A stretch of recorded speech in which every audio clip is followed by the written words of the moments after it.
Welcome to We're People First, the Jeff Moyer Show. Well, hello, everybody. We're so glad we're here with you today. And my gosh, it's almost dark outside, and we're not used to this darkness. So I didn't put on my TV glasses because it was a little dark for me to read. So I'm in my. And you have some reading to do today. I do. Yes, do. I do. I absolutely do. Let's introduce Anne. Yes.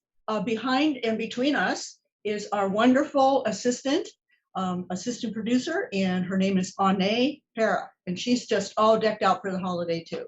And Anne's just been our godsend. She's been just wonderful to get us through these many months of heavy duty work. And for this show, for the first time, she's going to be working as our studio engineer on this side of the microphones. Yes, so I don't have to do that, and that's kind of cool. We're figuring this out as we go along. Yeah, we're building this airplane as we fly. And now that we're at the 20th show, we've got it figured out. Well, sort of. But this is a different show. It's going to be a little different for the structure of it and just the way it flows. It'll be a little different. And you know what? There's some places in here that's going to be tear jerkers. So if you might want to grab a box of Kleenex, but it ends on a wonderful, happy note. That's right. So, okay, I'm going to send you off there, Anne. Get back around me. And if you want to set up my instrument for us, please. I'm going to be beginning actually with the instrument corner because I'm going to play a song for the holidays. I make it a point not to stress Christianity in any way.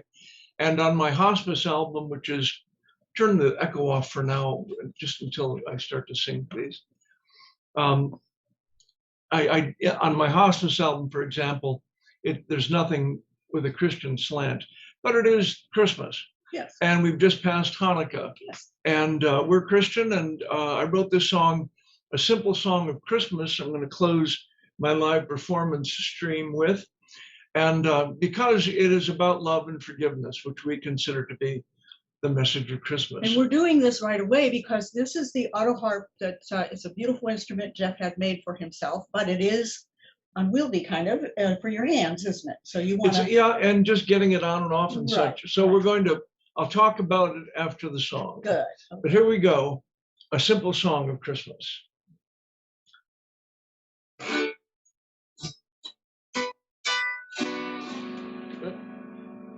You know what? I'm going to move my chair a little bit. That might help too. All right.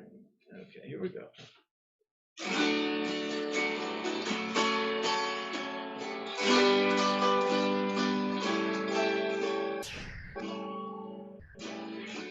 So many songs are written about the season of the year.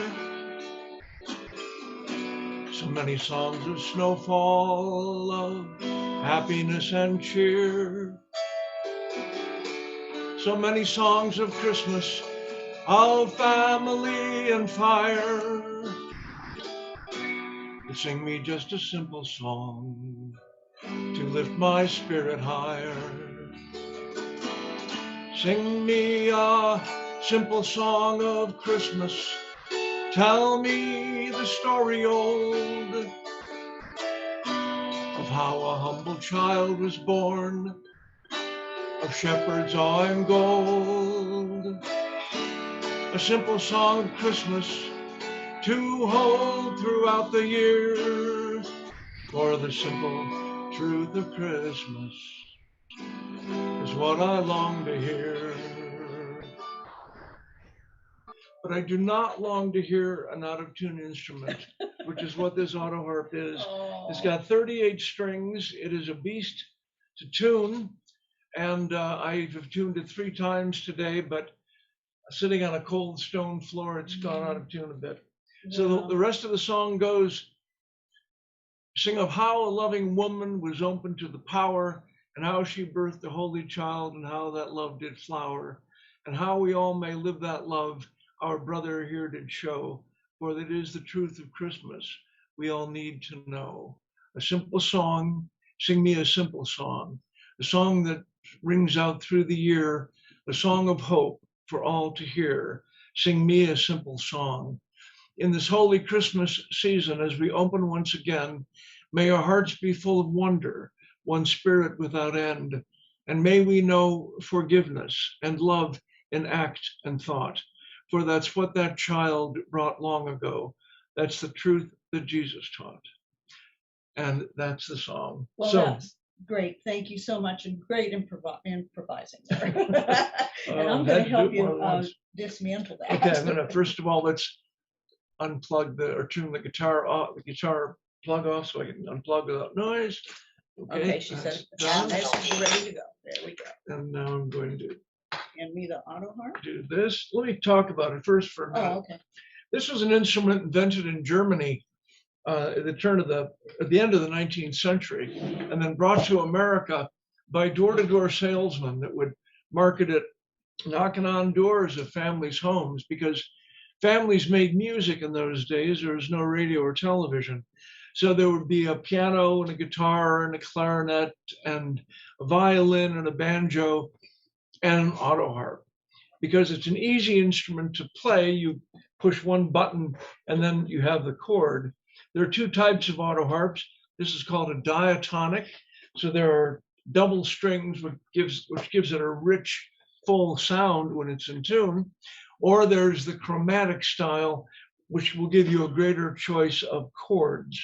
So when I had this made, I decided to have a diatonic made because I just love that rich sound. Mm-hmm. This was popularized by Johnny Cash's mother-in-law, Mother Maybelle Carter, who played it during the Depression on a radio station that rang out from Nashville, Tennessee, and the Grand Old Opera.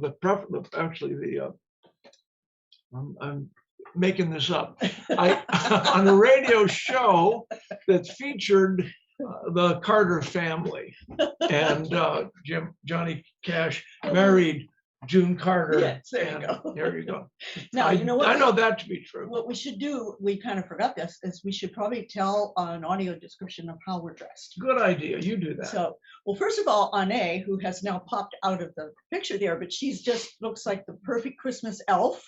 And she has a wonderful Santa hat on, and her dress has got candy canes. And oh, boy. And she's got some socks that are Christmassy socks. So she is ready to go.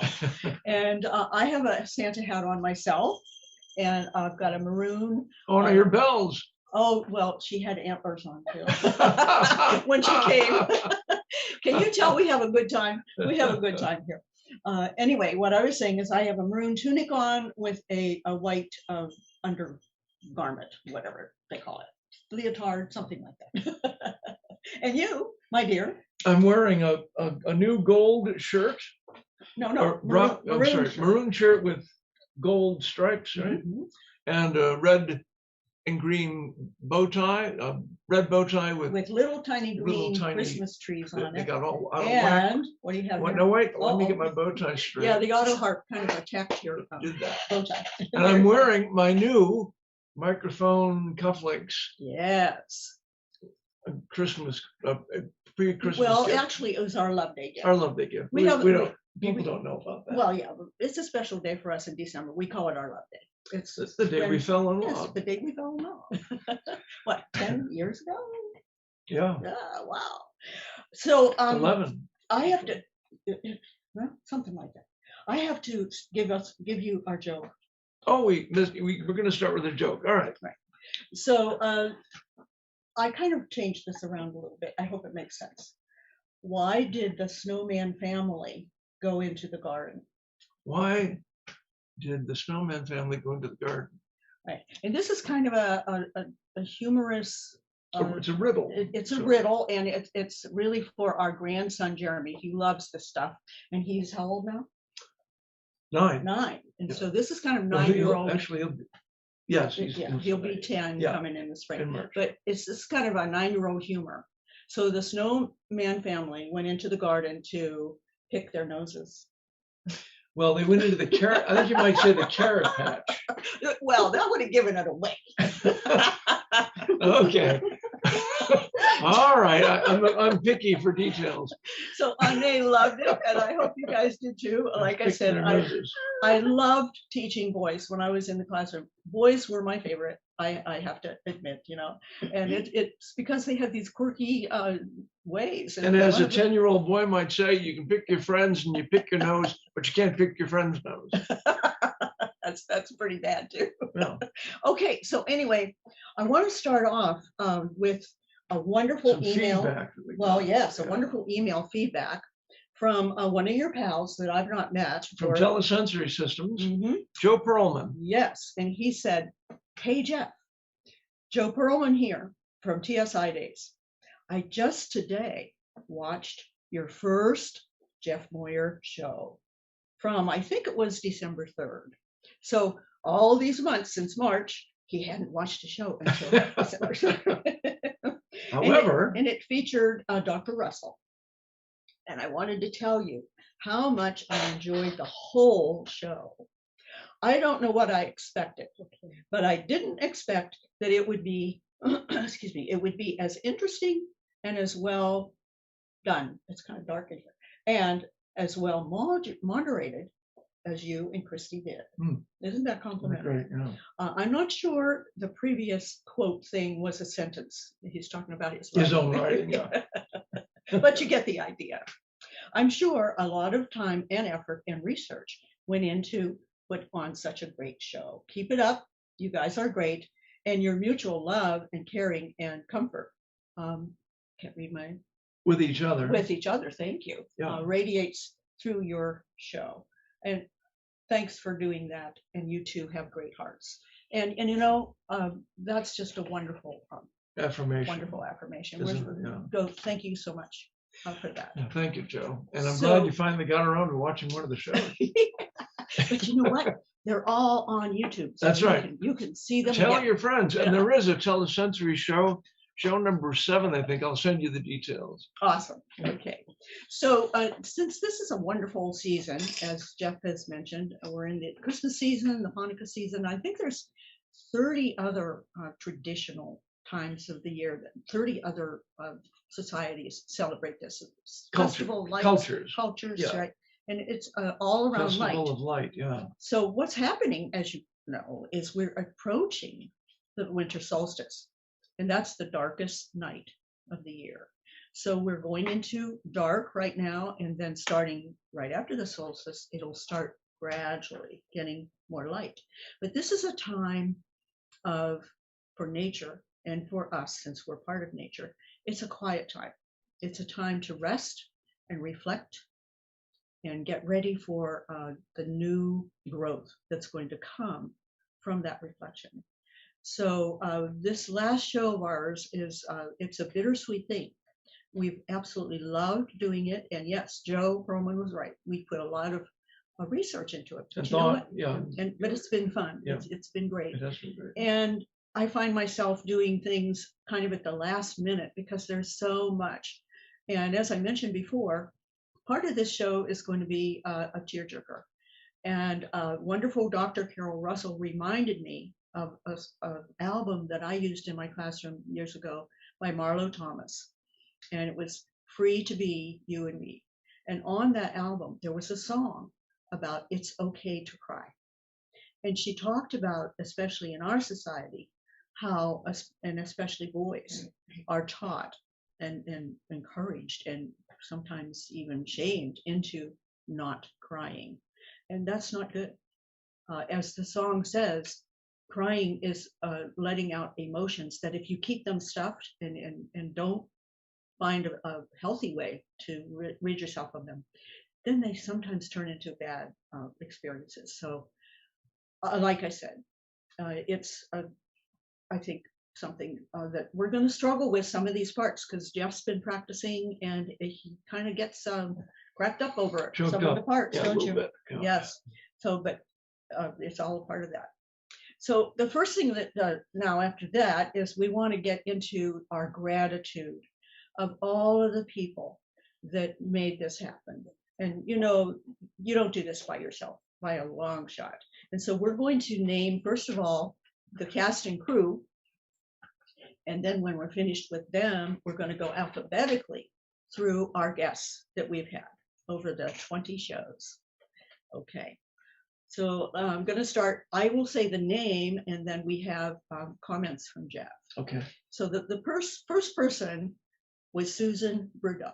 Susan Bordeaux was my administrative assistant, and she asked me to do a show a year ago to do a reading from a book of mine that I will be publishing in this next year called Underdogs, Winning Stories by Jeff Moyer. And the song is called, or the story is called The Fir Tree. And so we did that show, and we played my song Peace, Sweet Peace, that she did the photo montage as Bill did, and or as Bill did for an upcoming part of this show. Yet, but Right, you're right. I'm over my skis. Anyway, Susan, after we did that show, she came back to me and said that her friend Bill Malin and she had been talking, and they were inviting me to do a show on Bill's network, Set of the Sales Network. So if it wasn't for Susan Bordeaux, there would not be the Jeff Moyer show. Exactly. And so the second person on our list is William, we call him Bill Malin. And Bill has been our producer for all these 20 shows, as we have learned from this side of the microphone how to get the right microphones, get the right level set. You'll go back and listen to previous shows, and there's some glitches here and there. But thanks to Bill and his Set of the Sales Network. Yes, the Winds of Fate. One ship drives east and another drives west on the self-same winds that blow. 'Tis the set of the sails and not the gales that tells them the way to go. That tells them the way to go. Like the winds of the sea are the winds of fate as we voyage along through life. 'Tis the set of the soul that decides its goal, not the calm or the strife. No, it's not the calm or the strife. Yes, and that's from a poem called The Winds of Fate, out of, I believe it's a book called World Voices, and it's written by Ella Wheeler Wilcox in 1916. And it was that poem that inspired Bill to name his network the Set of the Sales Network. So yay, yay. Yay, The second person on our list. Yay for Bill. The third person you've already met is Ane Para. And she's here today helping me remember to look at the camera, not at the monitor. Because she is here for the first time on the show. We've kind of rearranged the way the office looks, and I keep looking at the monitor instead of the camera light. So she'll remind me. She's taking the monitor away from my view. Good move. Ane is a multifaceted woman with her career was with Lufthansa Airlines, and she is thinking of going back to doing around the world cabin attendant work again, and leaving our employment, or maybe doing both. Well, no, she's going to squeak us in, in between. I cannot leave you. She cannot leave us. Good. I like it. And you know what? She brings us goodies when she comes from Starbucks. German Glühwein. Yes, and she speaks 4 languages, and we're just so blessed to have her be with us. Absolutely. All right, now moving on to the 2 people that are on the monitor today. Usually you see one or the other, but today, because we expected this show to be a little longer and we didn't want to overtask one of them, they are our interpreters. Miss Kara Beck and Ms. Angelique Pinkston. Yes. So Kira and Angelique were on a show that I saw back in the spring. That's how we discovered them. And we had been looking, we had interviewed a couple of other interpreters, and they weren't quite what we were looking for, because we wanted someone with this artistic interpretation. Yeah, that skill. Lo and behold, there they were, both of them. And we found them because they were interpreting for a show called Rycrip's Occupy, which was a show in reflection, in memory of the 504 demonstration that led to the first regulations for disability rights I had a role in that as the troubadour. And so they invited me to play a song before at the end of the show. And we watched With Angelique great and Kara delight, yeah. and asked them if they would be our interpreters. And you did see a third interpreter for one show because these two gals, they have a really exciting life. They were both together on a cruise doing interpreting. So they had to get a substitute for one show, and her name was Mandy yes, Donahue. Yes. Mandy Donahue. So Yeah. Amanda, thank you so much, Mandy. We really appreciated that, and you did a terrific job the time you substituted. Now we're going to move on to your favorite son, My his only son, Kyle Moore. John Kyle Moyer, who did the logo for the show, the glasses, and I'm wearing the glasses after which those are modeled. His image is modeled. He also did that cool animation at the beginning where it begins with the glasses and then moves out to the frame where the show logo and frame was the Bill Malin created. Yes. Comes into view. And he's been involved with your career. He's been our creative director for many years. All the covers of my albums and the cover of my book Grit are all his productions. Mm-hmm. Yeah.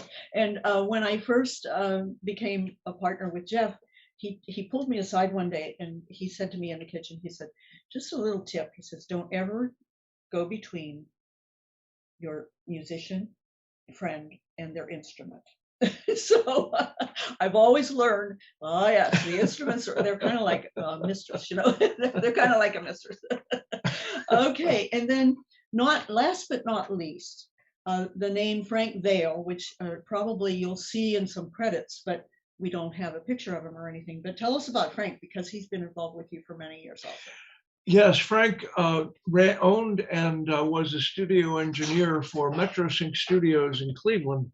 And the theme music, opening and closing music, is the instrumental for the song that is the theme song of the album, We're People First. The song is We're People First, and Frank did the arrangements and was the other musician playing with me on that instrumental music. And he's such a cool guy. I only got to meet him once when he came to our wedding reception, and he pulled me aside and he says, "You do know that Jeff is a genius." I thought that was so great. Oh, I can't speak after that. My gosh. But what a nice compliment for you. And you know what you are. Okay, enough. But you are, yeah, honey. And this is, hey, I get to talk a lot this show. So now we're going to move to our guest list, and we're going to do it alphabetically. Or no, I'm sorry. Chronologically. Chronologically, yeah. In the order that they appeared. So right. First there was Sarah and Philip Taylor. And Sarah and Philip were friends and colleagues in Cleveland. Sarah, as I told in the show, was responsible for getting NPR established in Cleveland in the 70s. They were involved in maintaining an integrated neighborhood in Cleveland Heights through their work for racial justice. And they are deeply involved in wind energy. And I wrote a song called Wind on the Water. Wind on the Water.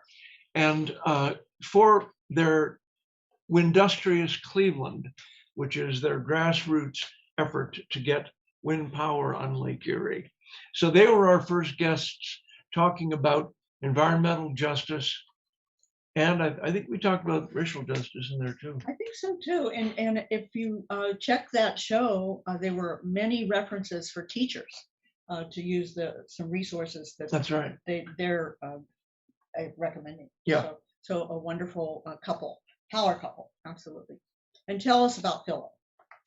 Philip is an astrophysicist at Case Western Reserve University in quasi-retirement, but a brilliant guy, a very funny guy. I was going to say he's so funny. He's got such a sense of humor, and he's English, and so it's that kind of. They're both English, and he does a bit where he does accents around the British Isles, and he can go perfectly from one accent and dialect to the next. And you just end up crying with laughter. He's so funny about that.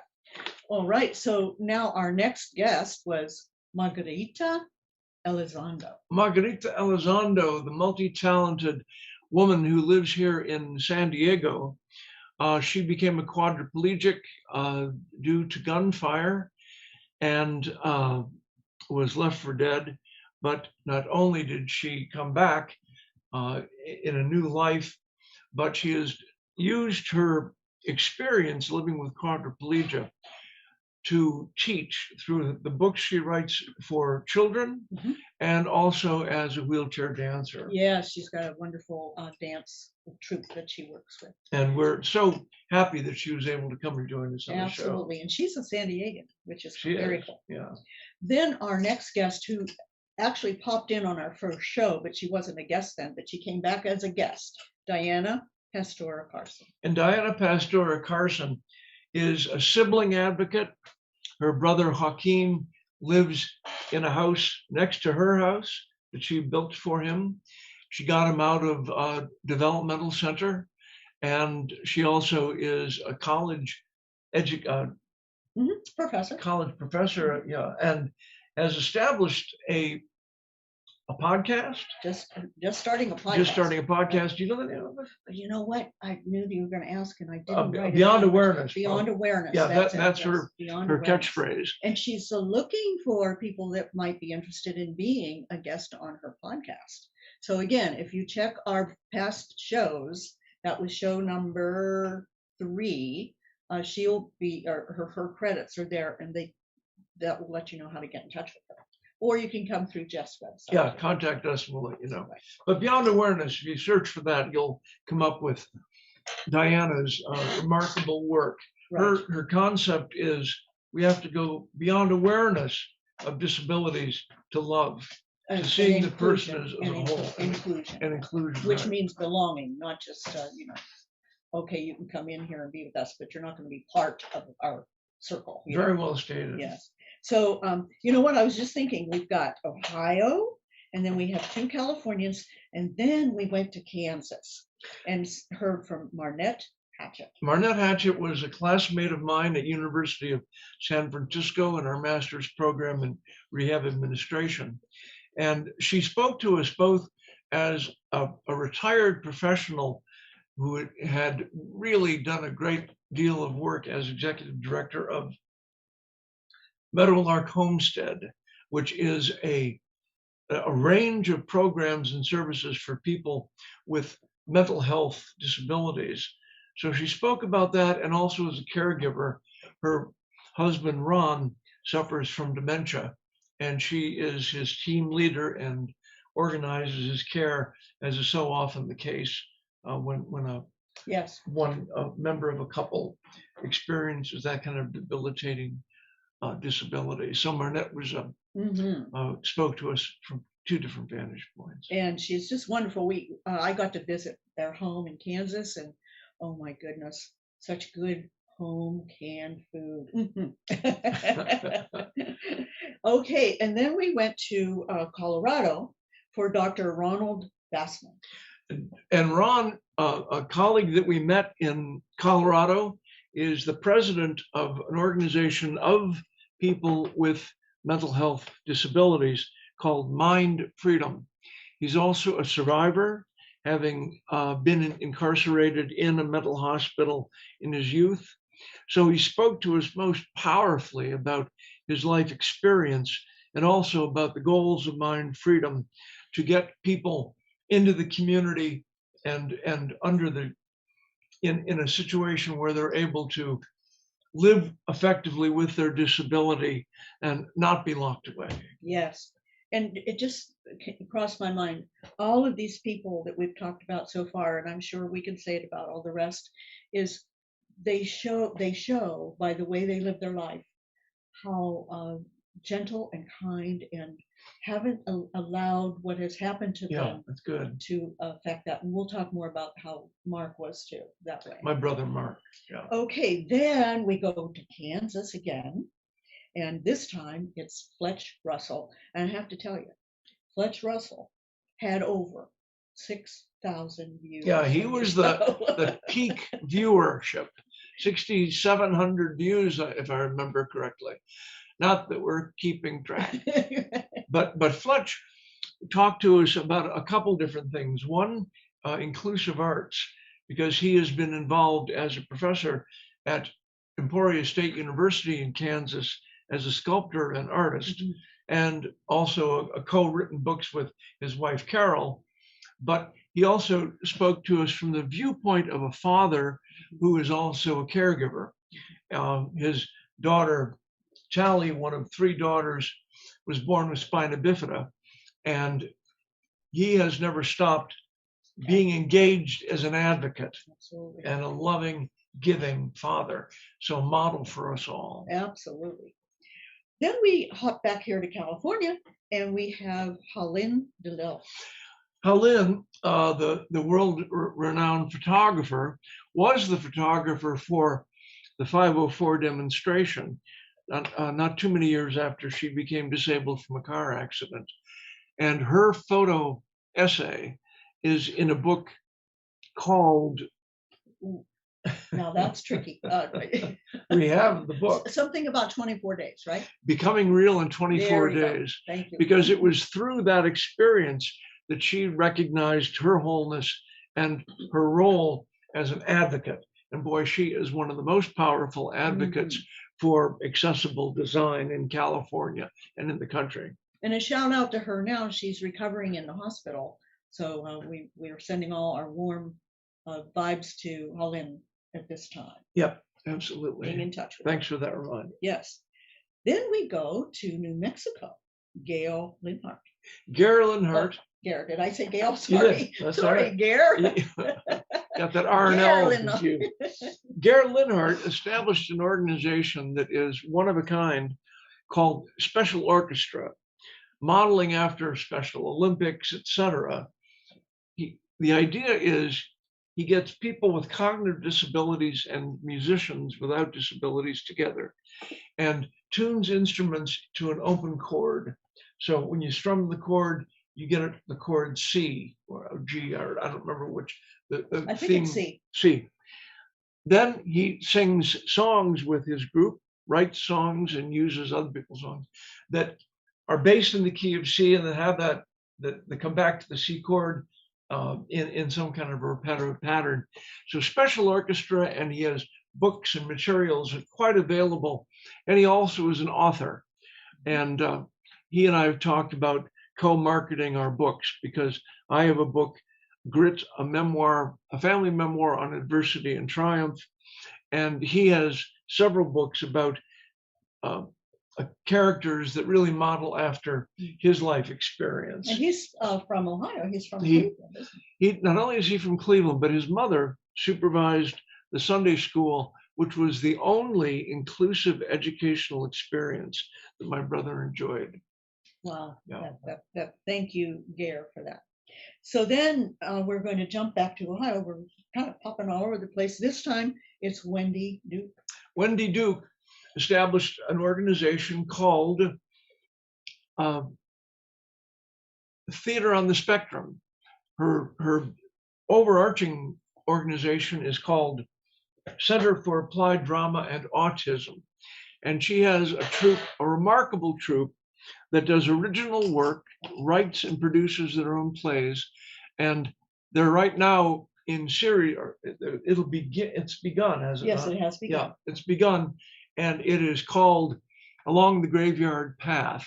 And they're using 9 of my songs in that. So I'm very pleased to collaborate with Wendy Duke, who really has a tremendous model. In fact, the pandemic, when she went to Zoom, opened her company to people from around the world. Yes. She had actors from India collaborating with them. Wonderful.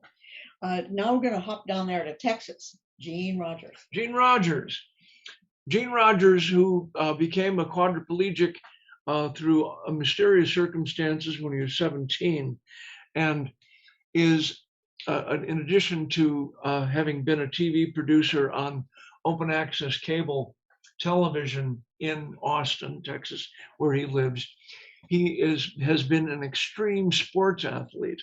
And around the Olympics, we interviewed Gene and talked to him about his extreme sports experience. And those can be seen in his music video, Yes, I Can. My song, Yes, I Can, Jean's remarkable video images. Yes. And that can be, you can find that on my website, a link to it. Yes, I Right. can. And also the show. And the show. Now, one of our interpreters agreed to be a guest, and Kira Beck then came as a guest. And Kira Beck told us about the history of American Sign Language and the various roles that interpreters play and the power that interpreters have really enjoyed since the passage of the ADA, when you see interpreting required now in all phases of life. Mm-hmm. Onward then to Pennsylvania. Bless you. Sorry? Kira was sneezing. Mike and Jonna Gravitt. Mike and Jonna Gravitt. And my computer has decided to talk. I'm going to turn it off, plug its headphone in, because I'm going to use that in a minute. Oh, okay. Mike and Jonna Gravitt, another power couple. Jonna is a employment specialist. I don't remember her long title, but she finds employment nationally for people with all disabilities in power companies. So opposed to the old style of cold calling companies and saying, would you mind hiring someone with a disability I represent? They have jobs ready. And boy, they do a wonderful job. And Mike had previously worked for that company, and he now helps manage access within the company he now is working for as an IT specialist, and also consults on accessibility and blindness. Now, they're a great power couple. Absolutely. Mike and Jonna Gravitt. He also has put together a Google Drive with remarkably all my stuff, 22 albums, and now all the shows. And he's such a friend. A wonderful friend, absolutely. Then we go to Dr. Joel Snyder. Now, I don't know where he is. What state is he in? He's from Maryland, I think. Oh, okay. Yeah, I believe in the DC area anyway. And Joel is the past master and the dean of audio description.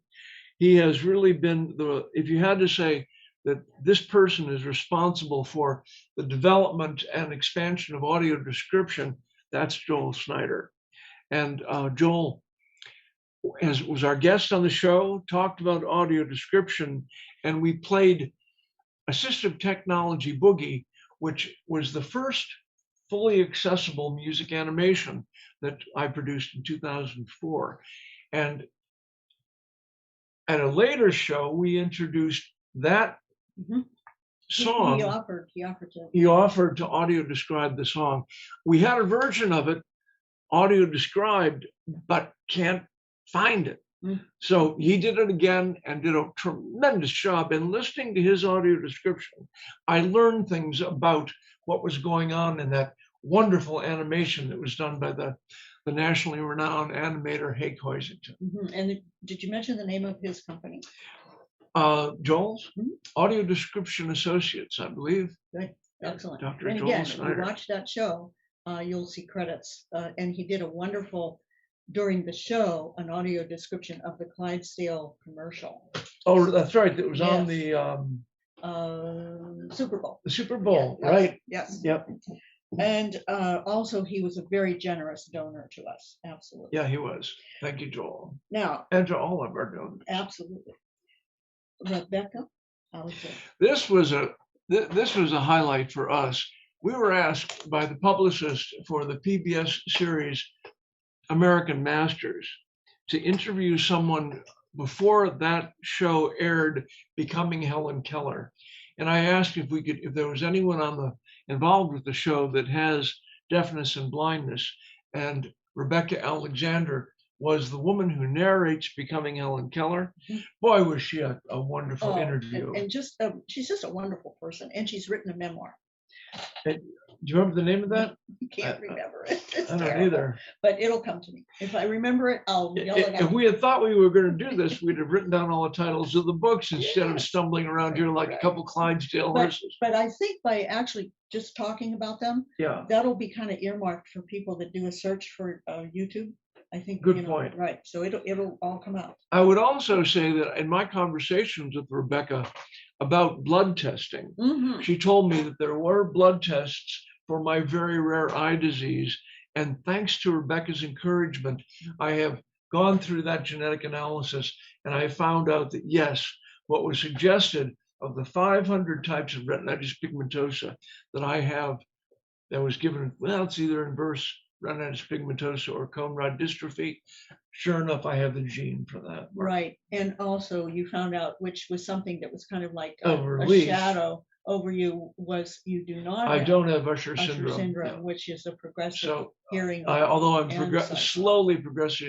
slowly losing my hearing, it's Not because of that, not because of that. just because And I you're think getting more mature. I'm getting better as I get older. or something. Okay. Now, after Rebecca comes Mickey Goldhaber. Mickey Goldhaber, who's established a company called Access Classics, where she was going to bring classic theater into the world of women's theater. Mhm. She established, also not established, but is now one of the directors for Rye Cripps Mhm.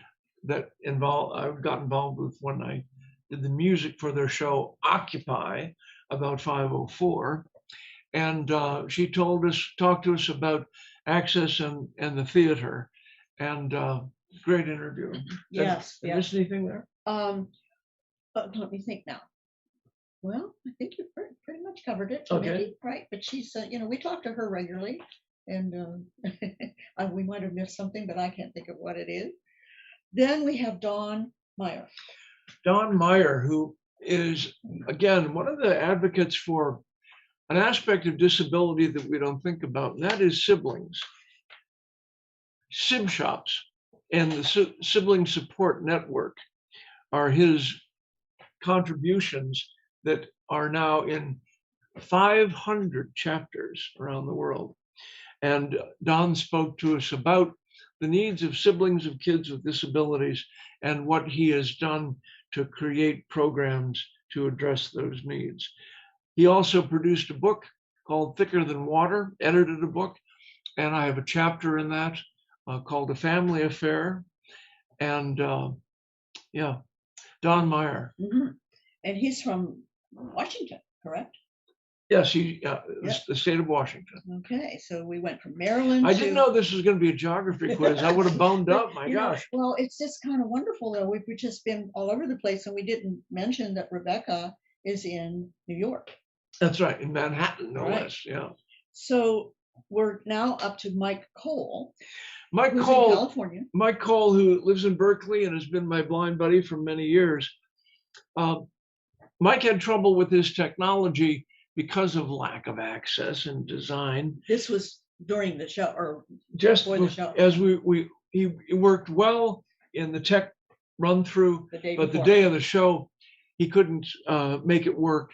So we didn't have a guest on that show, but I talked about the ADA, blindness and the ADA, and wayfinding, and a technology called remote infrared audible signage, invented in San Francisco, widely used around the country, the world, but not here in the United States. We got very close, and I told that remarkable, heartbreaking story that we had an amendment to the highway bill, which had it passed in 2010 when it should have, it would have made Washington, D.C. the first accessible city for people who can't see or can't read signs. But due to the Senate's vow not to give President Barack Obama any wins, they blocked the highway bill for 6 years, and the little company that I was involved with died. Yeah. And let's see now, we are up to our last guest, And we're back to Kansas. with Dr. Dr. Carol Russell. Dr. Carol Fletch Russell, Russell's wife. member of the power couple, the Russells. Mhm. Carol is an advocate for early childhood intervention and early childhood inclusion, and particularly early childhood in the arts. She has written many books, including a book about the sandwich generation, those people like the Russells who are caring for children and an adult child and their parents as they live with disability. And they are they're involved in a very remarkable glass project where kids with disabilities get together and work. They write a story. Well, it's inclusion. It's disabilities and able-bodied, right? Yeah. Oh, right.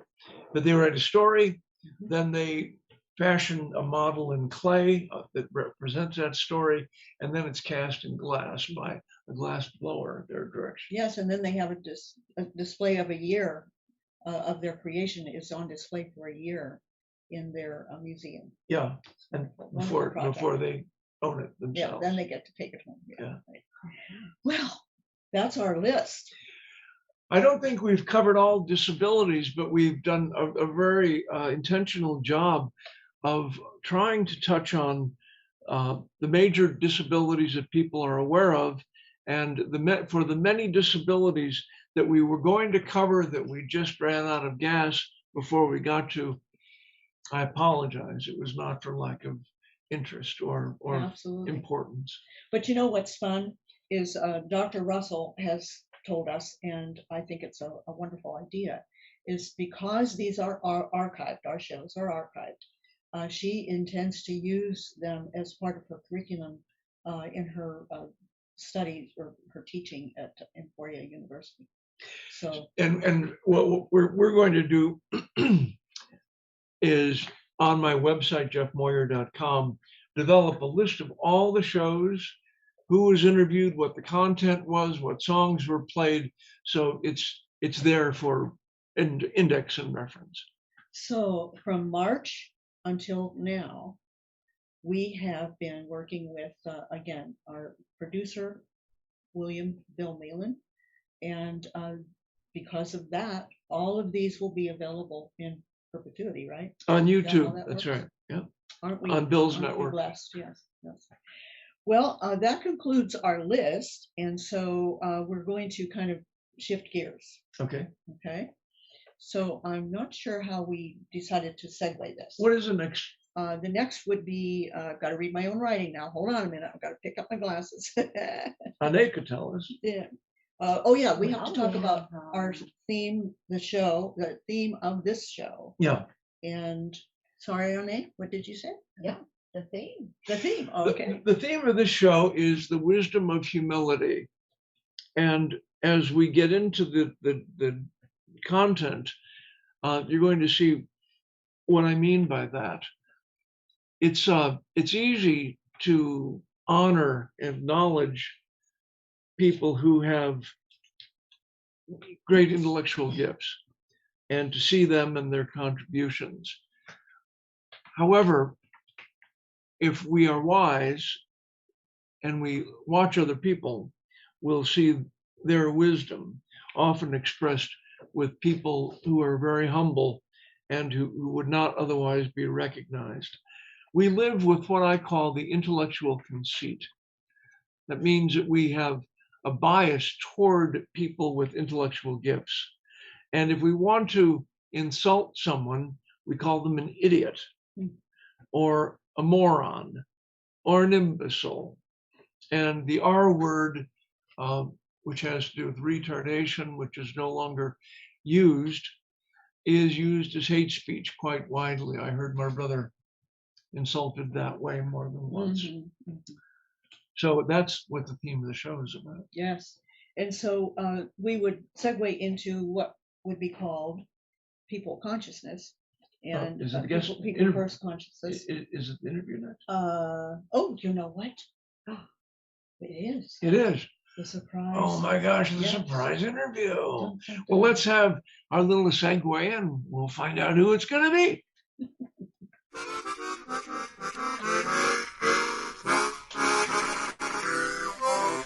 Guest interview. Okay, now I am privileged to introduce the surprise guest, my wonderful husband, Jeff Moyer. So I get to interview you. Oh, my. Okay. So, and I want to start off with a quote. I've got to look here through my papers because I want to be able to read it exactly right. When we did the very first show, I talked about using this quote, and I was advised by an associate producer who's not with us anymore, not to do one word in that quote. But you know what? I'm going to do the word. What can they do? That's right. Drive us off the air? So this is a quote from Keanu Reeves, and I'm not one of those people that follow a lot of movie stars or anything like that, but he to me is a remarkable actor and just a kind man, and he's had his definite crises in his life. I think he was raised by three stepfathers or something. I mean, you know, his life is very, very interesting. But he's got some wonderful quotes, and this is the one that I think describes you, Jeff. He says, "If you have been brutally broken, but still have the courage to be gentle to other living beings, then you're a badass with a heart of an angel." And Wow. that's you. That's you. You can be fierce. I don't ever want to be the target of your fierceness. No, you never will be. But and it's served you well, and it served your brother well that you had that The fire fierceness. of the advocate. Mhm, Yeah. absolutely. Didn't somebody say, whispering, "Is his brother here?" Yeah. When Mark was moving into a group home, the driver from the last place he lived, I was standing behind the door, not hiding behind the door. He didn't see me when he opened the front door of the group home, and he whispers in, "Is his brother here?" But he didn't. They knew what they were going to have to deal with it. Well, So it is my rightly so. great pleasure to interview you, Mr. Jeff. And if I forget something, you know, since I don't do this very often, you're the expert at this.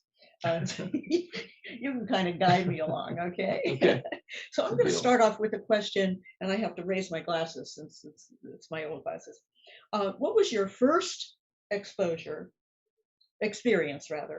of violence toward your brother, Mark? Oh, my poor brother lived a lifetime just struggling with violence from the beginning to the end. I was 7 years old. Mark had just been able to stand effectively. He was a year and a half old, I think. And I was entrusted with his care outside in the snow on the front yard.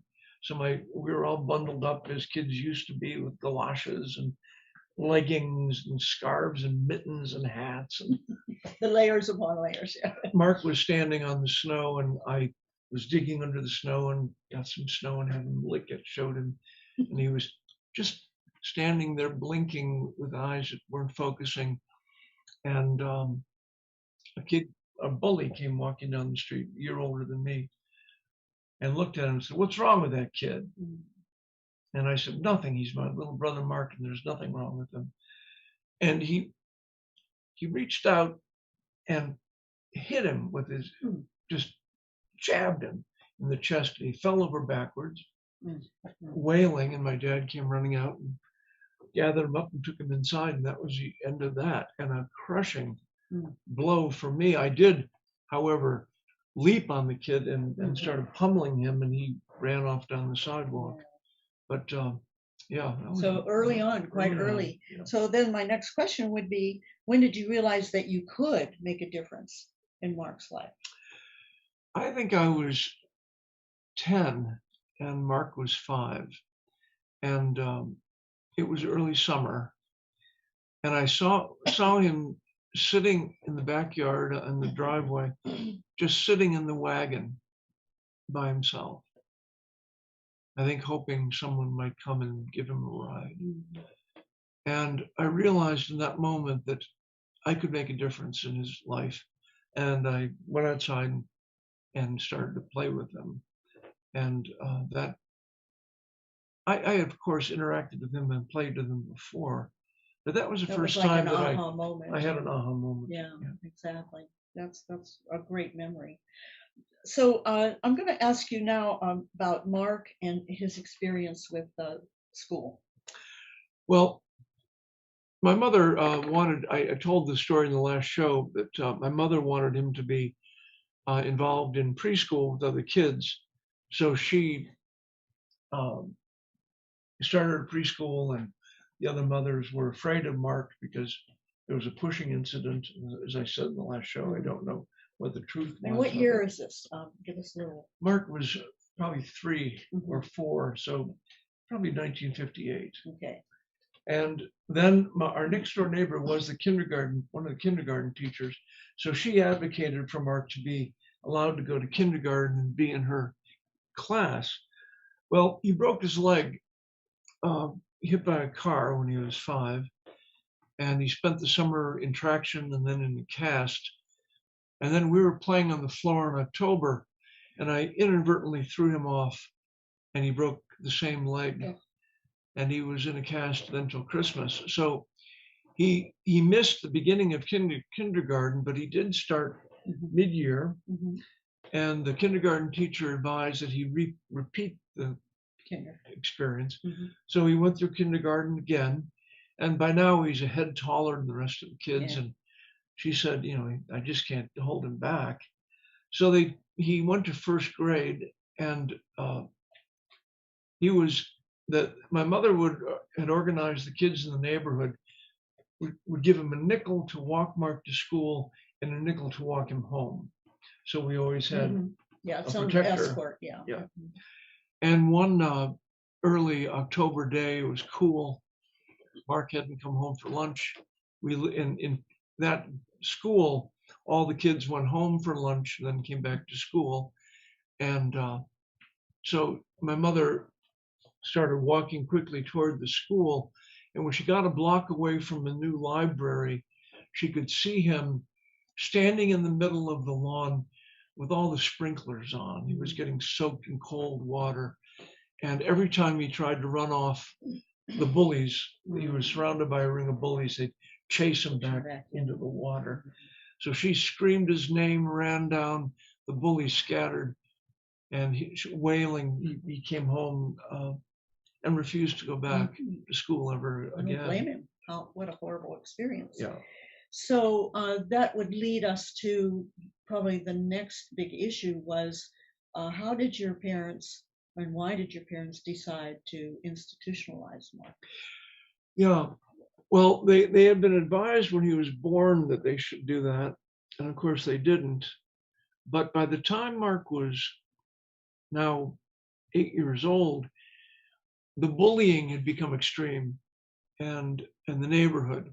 And every time he went out to play, there would be a crisis, and we'd find him one time tied by his neck by a rope to a tree, another time on the ground being struck by croquet mallets by 2 boys as their father sipped a cup of coffee and looked on.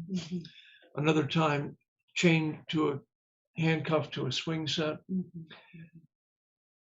And there was no education and there was another school in town that took kids with disabilities, but told my parents after Mark went for a couple of days, he's too disabled, not him.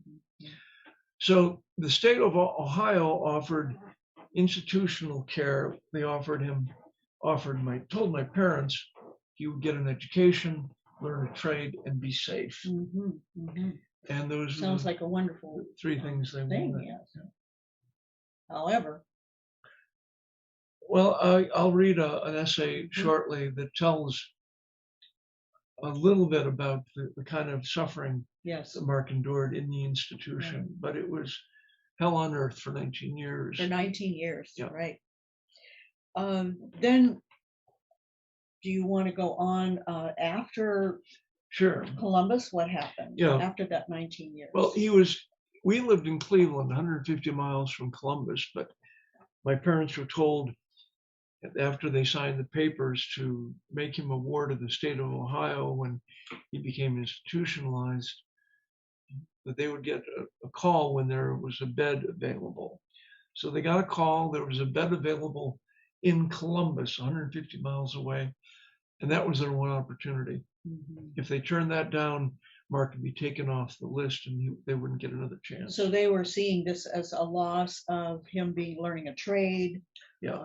being Safe. safe, and so they had to make a quick decision about that, didn't Yeah. they? Right. And then once they decided, there was no going back. Well, everybody saw the horror, but they would have been told if you take him out, the door goes one way, he can't come back in. And my mother was afraid that he would become too strong. Right, your mom was a tiny woman. Yeah. Yeah. And actually, the decision to institutionalize him came after he had endured so much violence that he began to be violent. He once took a little bowl. We were eating pretzels, watching television, and he picked up the bowl and spun around and threw it against the wall, and it shattered. And that was the first episode of Mark. Okay, I'm getting a note from our assistant here that it's 5:02 and we need to wrap up by 5:30. Okay. So we have to make a decision. Okay, let's cut to the. Okay, where would you like to go? Let's go to the interview next. We are on. I'm sorry, not the interview. Let me do the reading next. Okay. And then because that covers some. Okay, so we're going to switch gears a little bit because in the reading there will be more information of what we're talking about. Okay. And this is called. My brother always told me he was a black man. So that will be People First Consciousness.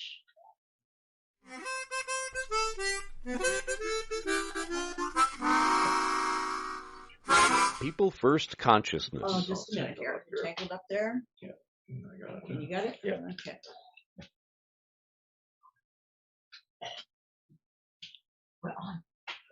We're on, babe. Say Okay. something. All right. Well, I'm having to get my technology right here. Sorry. That's okay. We'll have a little chuckle about that. Yeah. Yeah, putting two sets of headphones on, one inside the other. Okay, this should do it. Now to get my computer talking again.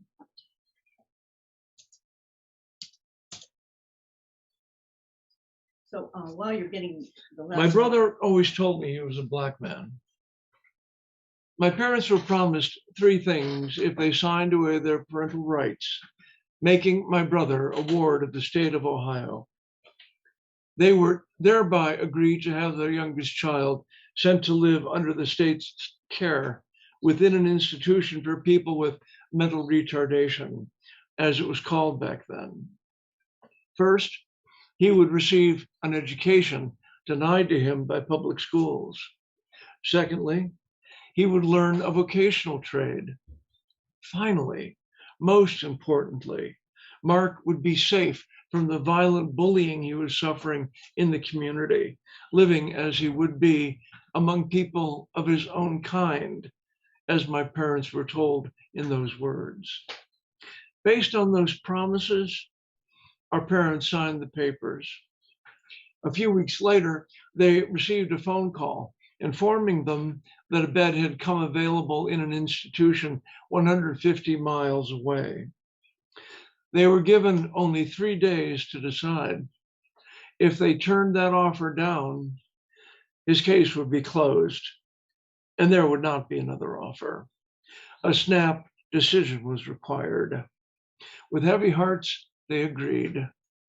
Mark Smith Moyer was remanded to the Columbus State Institution for morons, imbeciles, and idiots, as a large concrete sign at the entrance declared, on January 14, 1963.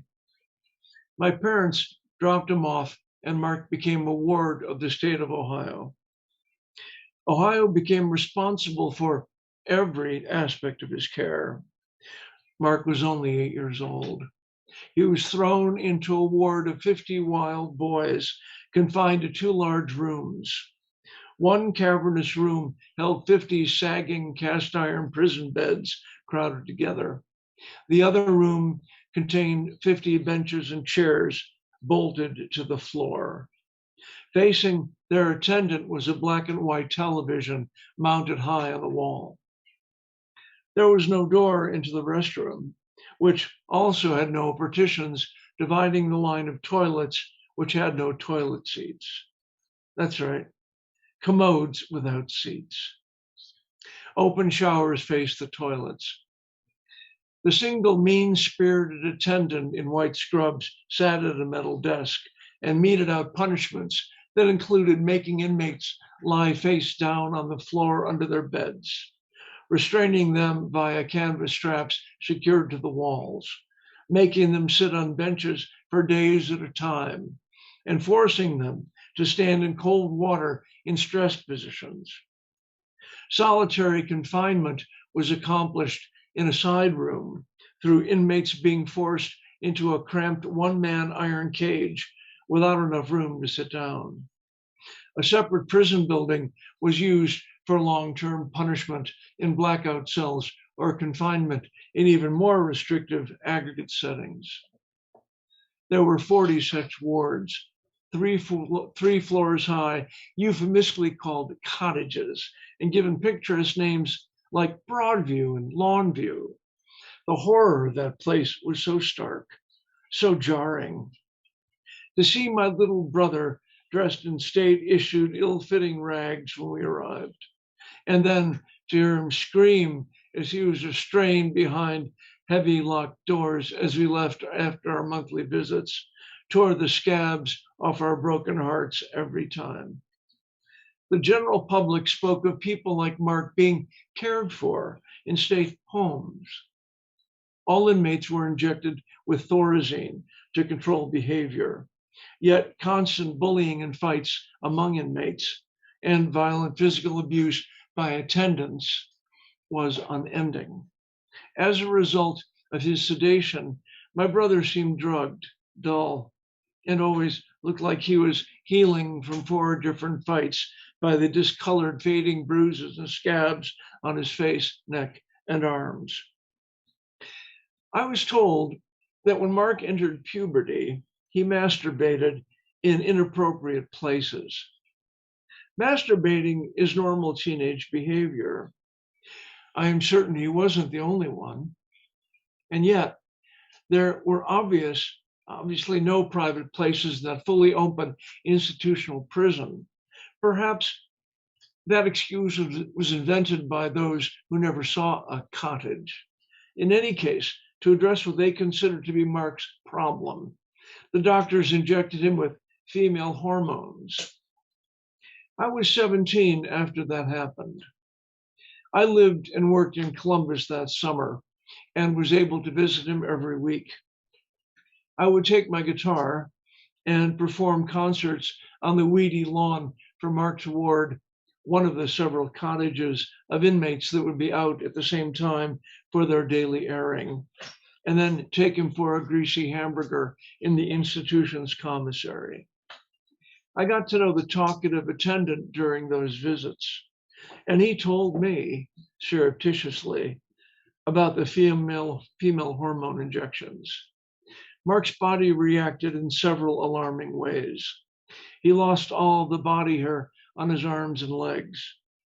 His nipples became engorged, swollen, and dark purple.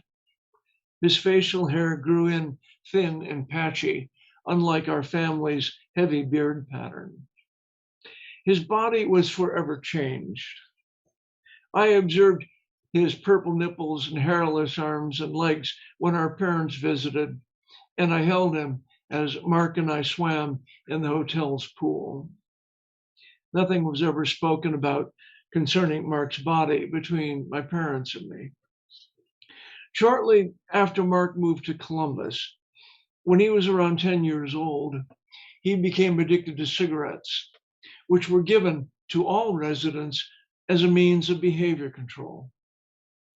The slow decades ground on and sluggish institutional reforms finally began. Thanks to a lucky break after 19 years. When Mark was 27, he was moved to a different, smaller living arrangement within what had been staff housing at a similar institution near Cleveland, our hometown. Mark lived there for 11 years. After a decade of advocacy, during which I helped move Mark into smaller group homes, in 1995, I was successful in pulling Mark out of those hellholes and into my own neighborhood. He moved into a regular little house, which I furnished and managed through a new arrangement called supported living. Mark lived out his last 18 years bonding with a slow parade of caregivers, many of whom worked with him for years. Mark told me one day that his new, friendly, young Black female aide had told him he wasn't a white man, he was a Black man. Despite my correction, he insisted it was true.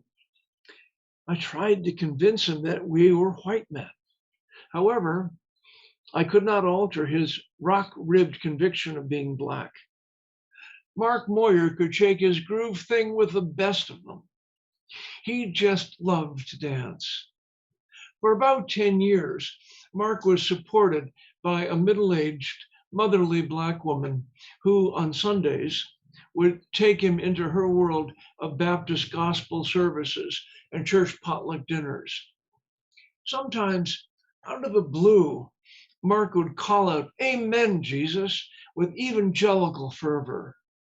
Mark was joyful and raucous in his occasional eruptions of faux Black dialect. His acting Black might have been seen as inappropriate were it not for the obvious purity of his heart and his simple joy. Mark effortlessly moved from a white man's outlook to a Black man's with his smiling religious outbursts. However, regardless of his constant attempts to convince me otherwise, I consistently instructed him that he was not Black. Mark would quietly end the debate with a firm, "I'm a Black man." Our vexing low-grade conflict was never resolved. After several months of undiagnosed lung cancer, we finally received a proper diagnosis just 2 months before he died. Mark died in a beautiful hospice facility on the shores of Lake Erie of metastasized lung cancer at age 59. The state of Ohio and all states owe a genuine blanket apology to every helpless soul who became addicted to nicotine at their hands within institutions and suffered and died of tobacco-related illnesses. Standard hospice procedures required dressing residents who had passed in a fresh diaper and a clean hospital gown prior to their bodies' transfer to community mortuaries. I had asked to be allowed to bathe Mark following his passing. The nurse allowed us to prepare his body, and so it was, as a final expression of our love. Christy and I shaved him, brushed his hair, gave him a sponge bath, and dressed him according to their standard practice. Suddenly, Christy grabbed my arm and said, "My God, Mark's genitals are Black." My heart stopped, and I realized in that moment with horror that he had been telling me the truth for years. He had been seeking my understanding. Those sons of bitches who changed my brother's body in such a grotesque way. His Black genitals must have been the source of much ridicule and abuse by other residents as he lived for those 33 years in large aggregate settings with shared toilets and showers. Those sons of bitches. I would like to have a meeting with the very doctors who ordered those estrogen injections as a hideous medical experiment, confront them with the results, and await for their stammered apology. Mark, you were a Black man. I'm sorry I didn't understand. After the period when pharmaceutical companies introduced formulas such as Thorazine for sedation and reduction of aggression, Those in the white coats had the power of gods. Thorazine was a heavy-handed, vile solution effective for crowd control, not psychiatric treatment, as the psychiatrist in Mark's institutions had sadly told me. However, it came with many negative side effects that would manifest over time. But their casual experiments with female hormones to address the benign behavior of masturbation was a cynical overreach and must be seen as a reprehensible use of power. What had begun as attempts to cause Mark's chemical castration was, in fact, a reckless attack on that little boy's very body and resulted in a life sentence of physical deformity. I have been saving this final ghastly story as a testament to what he suffered, my brother. In spite of it, I thank you for your gentleness and good nature. I was without useful detailed vision throughout those decades, and I couldn't see your naked body as I prepared you for showers at my home over scores of visits. Had I known, I would have agreed with you about your blackness and affirmed you. I would never have denied it. I would have acknowledged the way you were, and your black genitals would have been a bond between us, a reminder of what you lived through. Your strange and altered body was brought upon you in our name by the state of Ohio. In your quiet wisdom, I know you found forgiveness. Please, I humble myself, Mark, and ask for you to forgive us anyway. But oh, those sons of bitches. You did great. Thanks. You made it through. I'm not so sure I did. Now listen, we only have 10 more minutes. So we have to decide. Why? Who says we can We've go got an hour a and a half? notice from our producer that we have to be finished at 5:30. Okay, if we stretch it out, we will. So I think we should go to my teacher. Okay, all right. Now, I do want to say that in my book, Grit, I wrote one of the final essays called Multiple Wisdoms. And it suggests that if we see people who have cognitive disabilities or mental health disabilities or any disability through the lens of their wisdom rather than their diagnosis, then we're going to find our common human spiritual gifts, the wisdoms. Would you read them just quickly, Christy? I will read them. Let me find them real quickly here. You say they are forgiveness, compassion, service, courtesy, kindness, generosity, humor, courage, joy, and acceptance. And yes, you do a wonderful job in chapter 20 of Grit, Higher Ground. It's one of the essays called Multiple Wisdoms. And because we're so pressed for time, we won't be able to do your beautiful review of Mark's, how that but reflects it is in your book. So I wanted to say something before we go into your song, My Teacher. Mhm. I've heard you say that over the years that Mark was your greatest teacher. Yeah. And we put together a series of 17 photos of Mark from about age 1 up through when he passed. The Christmas before he passed, Christmas of 2013. Yeah. And there's one photo though in the toward the end that doesn't clearly depict what we wanted it to. It's a picture of Mark with a brick wall behind him, and the photo that you will see as an audience is just a headshot. It's cropped, yeah. But his whole body, if it was as presented, he's holding a cigarette. And this was the cause of his death. And it was because he was introduced to cigarettes when he was 9. And after the song and photo montage, I'll describe what I mean by my greatest teacher. Okay. So we're going to have that montage. It's time. And the song.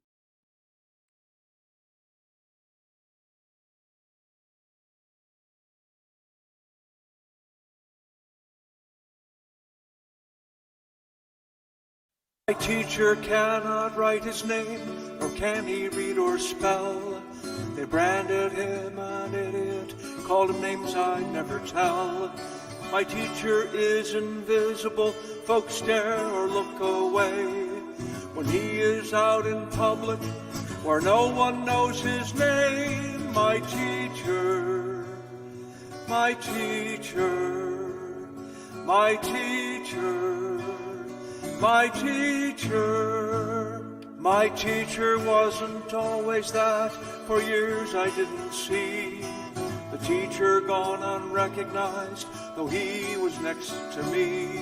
I'll admit I didn't know him, just served him as I could.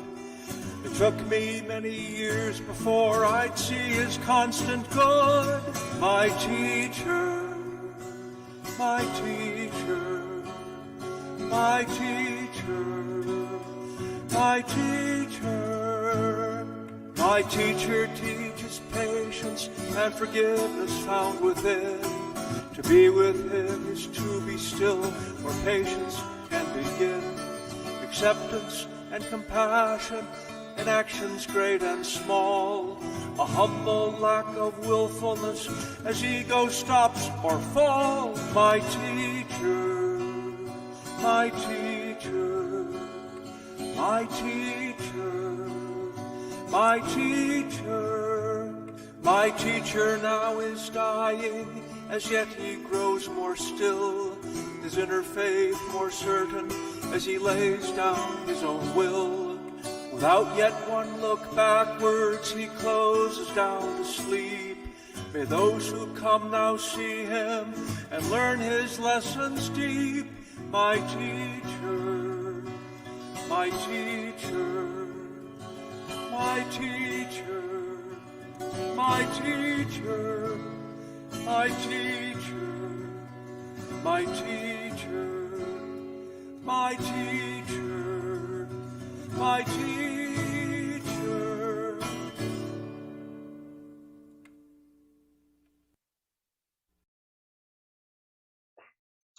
Okay.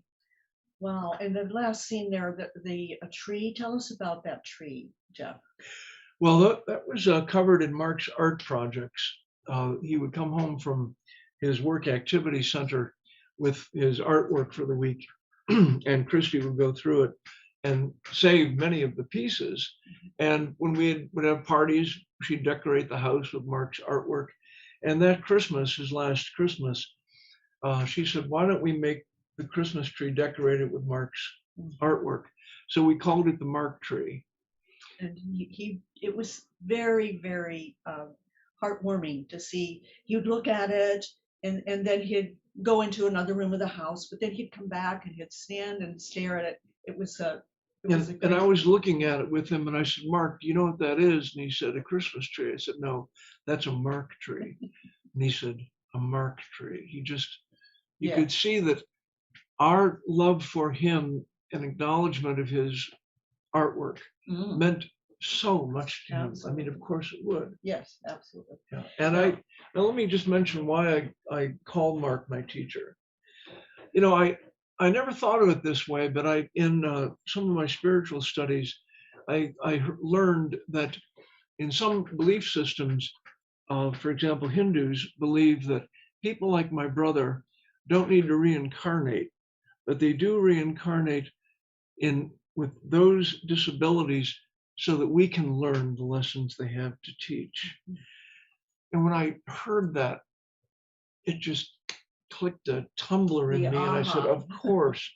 And then I could see how, although I had not always recognized Mark as my teacher, he was my greatest teacher. And when I had the patience and the love and the openness to see Mark, for his wisdoms. That's why you're a badass.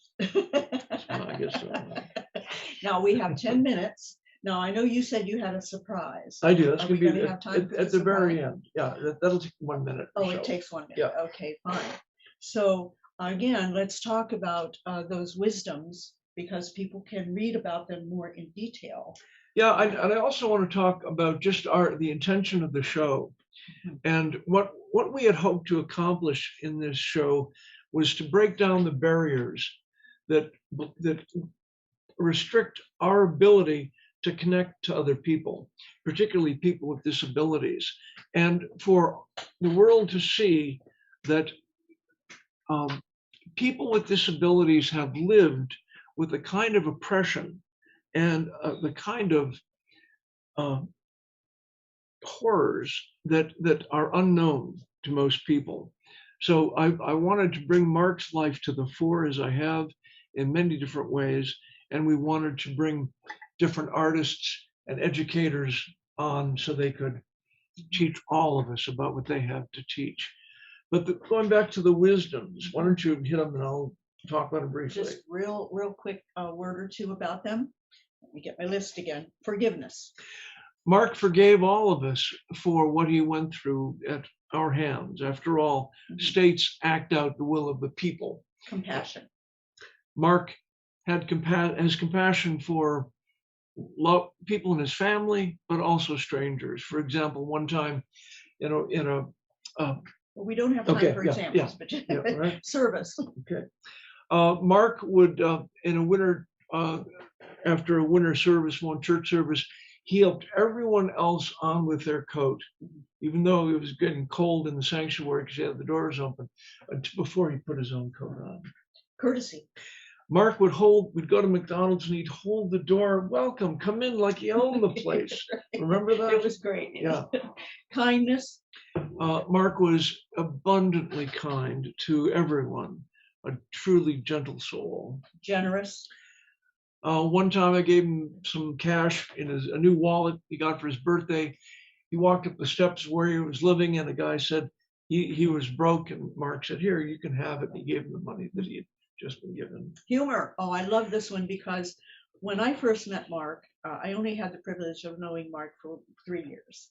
And I said to Jeff, because I'm a special educator and I'm privileged to observe this, there's more going on with Mark than we know, because he has this wonderful sense of humor, and it takes intelligence to have humor. Yeah. And he certainly did have humor. He sure did. Yeah. Courage. Mark had, one time I was playing a concert at a place of his work, and a guy was abusing another guy, a big guy, and he left his privileged place at a microphone. He was singing with me, went over and said, peace, brother, don't call names, and put himself between the two to stop the fight. But that took courage. Yes, and we have 2 more. Joy. Well, Mark's Amen Jesus and his sheer elan for life, his larger than life joy, especially to be in the community, in a safe place, in a home that was of his creation. Yeah. And he, even in his suffering toward the end of his life, he still was joyous. Yeah. And the last true. one you have is acceptance. Yeah. In matters great and small, Mark accepted the way life was, what had happened to him, and without rancor or anger or revenge, he opened his hands in acceptance. And he also, the other one I would add is reverence, because Mark had a pure reverence for God, and He did.